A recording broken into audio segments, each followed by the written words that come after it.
Brother ఎక్కడి నుండి వచ్చారు మీరు? నా పేరు సతీష్ చంద్ర అన్న. నేను సంగారెడ్డి నుంచి వచ్చిన టీఎండిఏకు జాయింట్ సెక్రటరీగా వర్క్ చేస్తున్నాను, స్టేట్ జాయింట్ సెక్రటరీగా. కండరాల క్షీణత అన్న వ్యాధితో మేము అందరం బాధపడుతున్నాము. మాకు 15,000 పెన్షన్ ఇవ్వాలి, అది ప్రత్యేక సదుపాయాలు కల్పించాలని చెప్పేసి పోరాటం చేస్తున్నాము. రేవంత్ రెడ్డి 4,000 ఉన్న పెన్షన్ 6,000 చేస్తా అని చెప్పేసి మాట చెప్పిండు. మరి 15,000 ఇట్లా ఇస్తారు అనుకుంటున్నాను నేను. చేయాలి కదన్న, అందుకే మేము పోరాటం చేస్తున్నాం కదా. గత ప్రభుత్వంకి కూడా మేము రిప్రజెంటేషన్స్ ఇచ్చాం, కానీ ఎవరు ఏమీ స్పందన లేదు. మందకృష్ణ మా కోసం ఒక ప్రోగ్రామ్ ఏర్పాటు చేసి మాకు ఒక ఆశ వచ్చింది. అందుకే ఇన్ని ఇబ్బందులు ఉన్న వరంగల్ నుంచి, కరీంనగర్ నుంచి, నిజామాబాద్ నుంచి అందరం వచ్చినాము. ఖచ్చితంగా ఇది మేము 15,000 సాధించే వరకు మేము పోరాటం మాత్రం ఆపం. రాష్ట్రాల్లో కూడా చూసుకున్నట్టయితే మన పక్క రాష్ట్రమైనటువంటి ఏపీలో కూడా కండరాల క్షీణత కలిగిన వారికి 15,000 రూపాయలు ఇస్తా ఉన్నారు. సో మన రాష్ట్రంలో ఎందుకు ఇవ్వట్లేదు? అంటే మీరు మంత్రుల వరకు వెళ్ళి మీ బాధను విన్నవించుకున్న పరిస్థితి ఎప్పుడైనా కనిపించింది? గత రాష్ట్రంలో ప్రజల కంటే ముందు మేమే మన రాష్ట్రంలో అభ్యర్థన చేశాము. గత ప్రభుత్వంకి ఎన్నో రిప్రజెంటేషన్స్ ఇచ్చాము. డిప్యూటీ సీఎం దగ్గర నుంచి మినిస్టర్ సార్కి ఎంతమందికో ఇచ్చాము. ఆఖరికి ఆంధ్రప్రదేశ్ పోయి మందకృష్ణ మాదిగన్న గారికి, పవన్ కళ్యాణ్ గారికి కూడా ఇచ్చాము. అక్కడ వాళ్ళు అమలు చేస్తారు అని చెప్పేసి చేస్తున్నారు, కానీ ఇక్కడ చేయట్లేదు వాళ్ళు. ఇంకా వాళ్ళతో అమలు చేయాలని చెప్పేసి మేము తీవ్రంగా పోరాటం చేస్తున్నాం. చిన్నప్పటి నుంచే మీకు వ్యాధి ఉందని తెలిసిందన్న ఈ మధ్యనే తెలిసిందా? అంటే ఇది బై బర్తే వస్తుంది, జెనెటిక్ డిసార్డర్ ఇది. కాకపోతే బై బర్త్ అంత ఎఫెక్ట్ ఉండదు. మన ఏజ్ పెరుగుతున్నా కొద్ది మన బలం తక్కువ అవుతుంటా వస్తుంది అనమాట. నేను 9th క్లాస్ ఉన్నప్పటి నుంచి చాలా ఇబ్బంది అవుతుంది. 9th క్లాస్ టెస్ట్ చేస్తే అప్పుడు నాకు మజిల్ బయోప్సీ చేస్తే అప్పుడు నాకు తెలిసిందనమాట ఈ ప్రాబ్లమ్. ఇది జనరల్గా 130 టైప్స్ ఉంటాయి, కానీ మెయిన్గా ఒక 7 టైప్స్ ఉంటాయి అనమాట.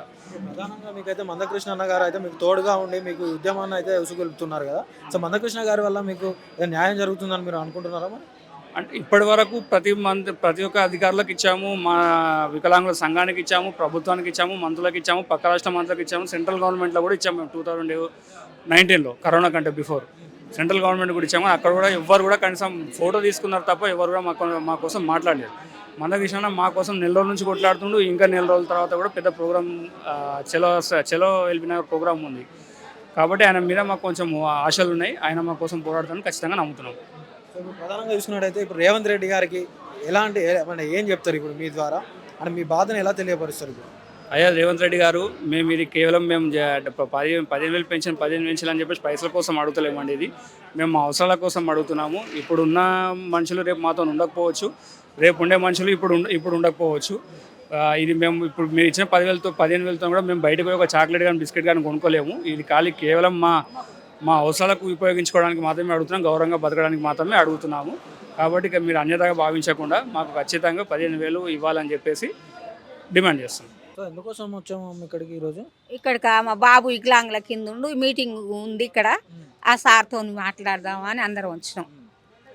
మందకృష్ణకోసారి కలుసుదామని, మా బాధలు చెప్పుకుందామని వచ్చినాం. కలిసి ఏం బాధలు చెప్పుకుందాం? మాకు పైసలు ఇచ్చిన పైసలు జాతలేవు. మాకు పిల్లలు, నాకు 2 కొడుకులు, నేను వాళ్ళని చేసుకొని నేనేం పని చేయను, నేను ఎక్కడ చేయను. నా పని వాళ్ళకి సాకిరి చేసుకుంటా, వాళ్ళకి ఎత్తి పోసుకుంటా, ఇక ఇయ్య పనులు చేసుకుంటా. ఇక ముగ్గురం ఏకంగా 2 మంచం మీద వంటారు. ఇక నేను వాళ్ళ సేవ చేసుకుంటా, నేను చేరుతా.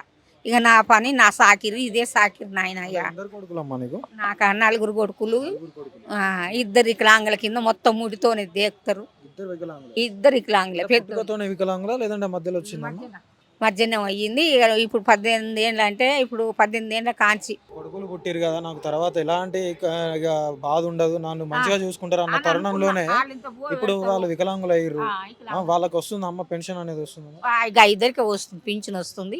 4,000 వస్తుంది సార్. మరి ఇక నాకు 2,000 వస్తుంది, కానీ ఏ ఇంటికి జాలతలేవు, ఏమిటికి మందులకు జాలతలేవు. ఏ దానికి మేము బోకు తెలుసుకోవాలి.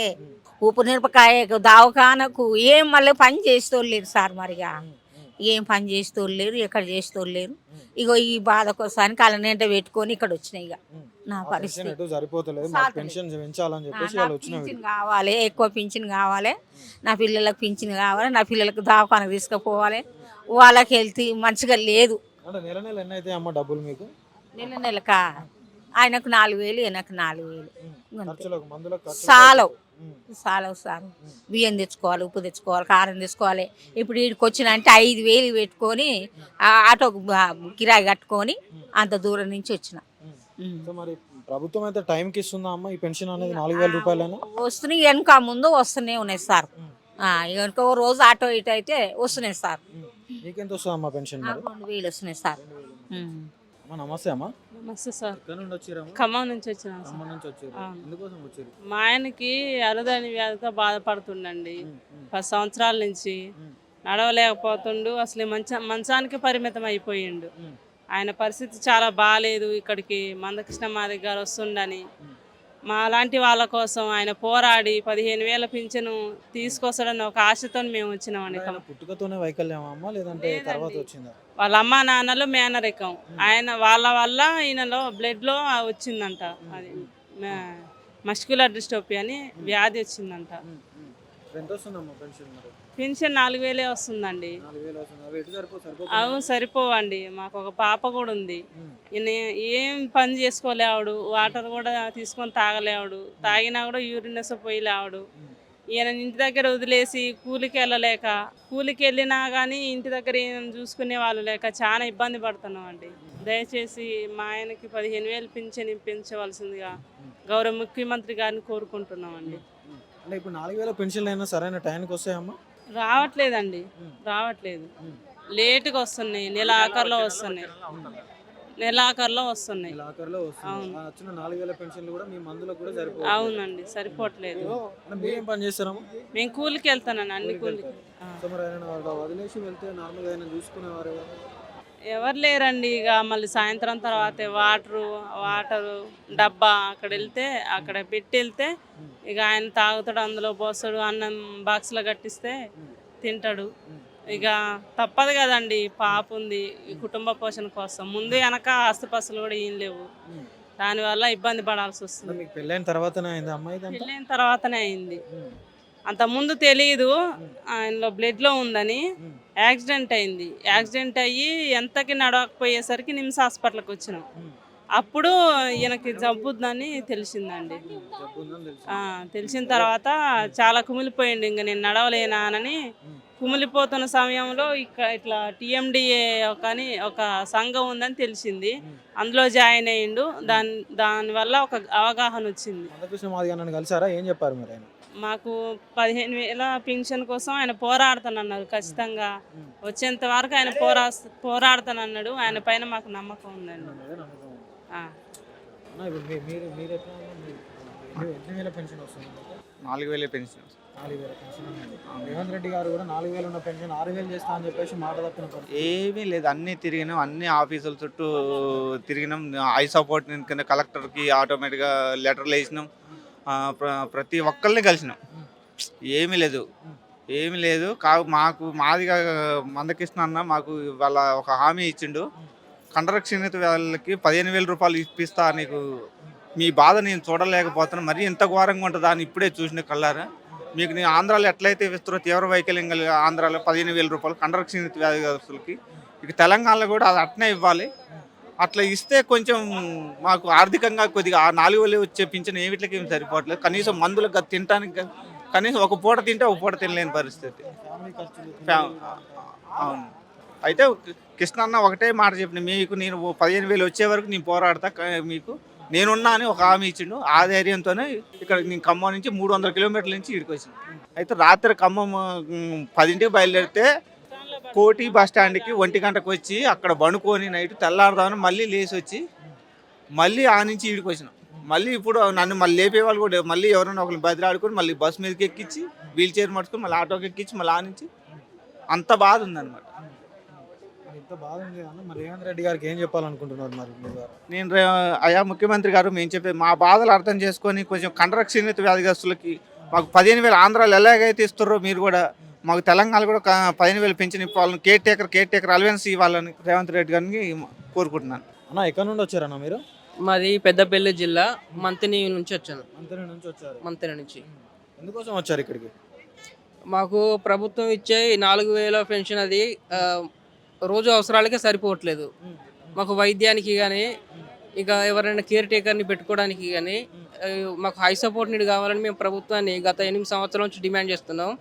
ఆ డిమాండ్లో భాగంగా ఇప్పుడు మందకృష్ణ అన్న మాకు ఈ విషయంలో సపోర్ట్ చేస్తానని చెప్పడంతో మేము అంత దూరం నుంచి రాత్రి తెల్లారి 3 గంటలకు బయలుదేరి వచ్చాను. వికలాంగులకు 4,000 ఉన్న పెన్షన్ 6,000 చేస్తామని కూడా రేవంత్ రెడ్డి గారు మాట తప్పిన పరిస్థితి కనిపించింది కదన్నా. మరి ఇవైనా ఇస్తారని చెప్పేసి మీరు భావిస్తున్నారా? తప్పకుండా. ఎందుకంటే మందకృష్ణ అది టేకప్ చేసిందంటే అది ఖచ్చితంగా ఇవ్వాల్సింది ఎవరైనా. ఆయన చెప్పాడు కదా వైఎస్ఆర్తోనే ఆరోగ్యశ్రీ తెప్పించిన ఆయన.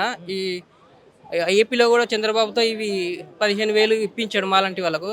మాకు కూడా తప్పకుండా చేస్తారని అన్న మాకు నమ్మకం ఉంది. ఆయన తలపెట్టిందంటే ఎవరైనా ఇవ్వాల్సిందే. అంటే మీకు పుట్టుకతోనే ఈ అంగవైకల్యం వచ్చిందా అన్న, లేకుంటే తర్వాత వచ్చిందా ఇది? నేను ఇంటర్మీడియట్ చదువుతున్నప్పుడు స్టార్ట్ అయింది. అప్పటి నుంచి ఇక నెమ్మదిగా ఈ స్టేజ్కి వచ్చాను. ఇప్పుడు 18 సంవత్సరాలు అవుతుంది. ఇప్పుడు ఇక టోటల్గా బెడ్కే రిటర్న్ అయిపోయినా. అంటే ఎలా ఎలా బయటపడ్డదన్న మీకు ఈ వ్యాధి ఉందని చెప్పేసి? స్టార్టింగ్లో అయితే పరిగెత్తడంలో తెలిసింది. పరిగెత్తడంలో డిఫరెన్స్ ఏర్పడింది. తర్వాత బరువులు ఎత్తడంలో ఏర్పడింది. నెమ్మదిగా నడవడంలో ఇబ్బంది అయింది.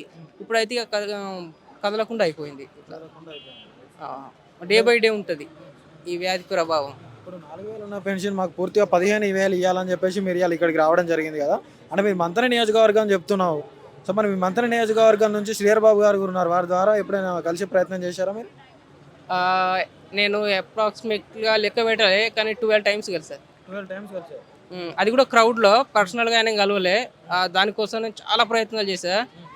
నిరసన కూడా తెలిపాను. విశ్వ ప్రయత్నాలు చేశాను, కానీ ఆయన పర్సనల్గా ఇట్లా కూర్చుని సార్ ఇగో మా బాధ ఇది అని చెప్పుకునే అవకాశం నాకు ఇప్పుడు రాలే. క్రౌడ్లోనే కలిసా. వినతి పత్రాలు చాలా ఇచ్చా, 20కి పైగా ఇచ్చా. అయినా కూడా మాకు ఎక్కడి నుంచి కూడా రెస్పాన్స్ రాలేదు. గవర్నర్కి రాశాను లెటర్, ముఖ్యమంత్రికి రాశాను, కలెక్టర్కి రాశాను, ఇంకా మానవ హక్కుల కమిషన్కి రాశా. హైకోర్టులో పిటిషన్ వేసా. నాకు ఇక బ్రతకడం నా వల్ల కాదు, నేను మెర్సీ కిల్లింగ్ ఇవ్వండి అని లీగల్ సర్వీస్ అథారిటీకి అర్జీ పెట్టుకున్నాను. వాళ్ళ నుండి రెస్పాన్స్ రాలేదా? ఎక్కడి నుంచి రెస్పాన్స్ రాలేదు. జిల్లా కోర్టుకు కేసును ట్రాన్స్ఫర్ చేశారు. వాళ్ళు మెర్సీ కిల్లింగ్ అనేది మా పరిధిలోకి రాదు, మీరు ఇంత పెద్ద డిసిషన్ తీసుకోదు అని నా తరఫున కలెక్టర్ గారికి నోటీస్ ఇచ్చారు. ఈయనకు బ్రతకడానికి ఏదైనా సోర్స్ ఇవ్వండి అని. ఇప్పటికే నాకు ఆ నోటీస్కి రిప్లై కూడా రాలేదు. రాలేదు. ఏం చదువుకున్నారన్న మీరు? గ్రాడ్యుయేషన్ కంప్లీట్ చేశారు. కంప్లీట్ చేశారు. సరే, మరి ఈ మందకృష్ణ అన్న ద్వారా అయినా మీకు న్యాయం జరుగుతుందని అనుకుంటున్నాము?